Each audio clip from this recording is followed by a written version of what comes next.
سامعین ناظرین، infection control society آپ کی صحت کے لیے، آپ کی آگاہی کے لیے اور آپ کو بے شمار بیماریوں سے بچانے کے لیے مضامین مسلسل آپ کی سماعت کے لیے پیش کرتی ہے۔ ہم اس وقت ڈاکٹر نادیہ عابد کے ایک مضمون سے استفادہ حاصل کرتے ہیں اور زونوسس کے بارے میں آپ کو بتا رہے ہیں۔ حیوان آوردہ بیماریاں، یعنی کہ حیوانوں سے جو بیماریاں ہو سکتی ہیں ان کی کیا وجوہات ہوتی ہیں، کس طرح انسانوں پہ اثر کرتی ہیں۔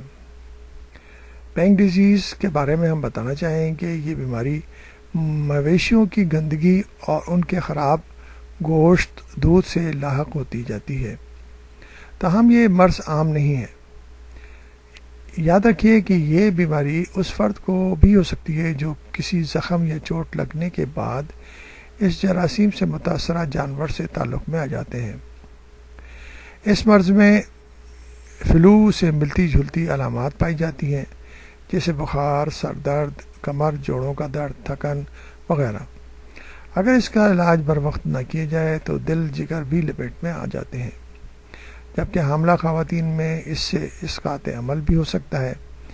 اس کے علاوہ cat scratch disease, ORF، Ebola, anthrax, مویشیوں سے لاحق ہونے والے مرض وغیرہ بھی زونوٹک ڈیزیز میں شامل ہیں۔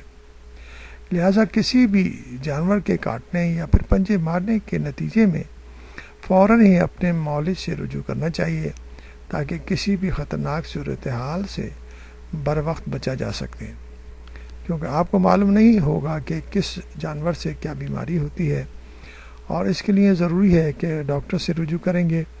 وہ آپ سے ہسٹری پوچھے گا کہ کس جانور نے آپ کو کاٹا ہے یا پنجے مارے ہیں، تو اس سے ریلیٹڈ بیماری کے بارے میں وہ آپ کو کی پروٹیکشن کر سکتے ہیں۔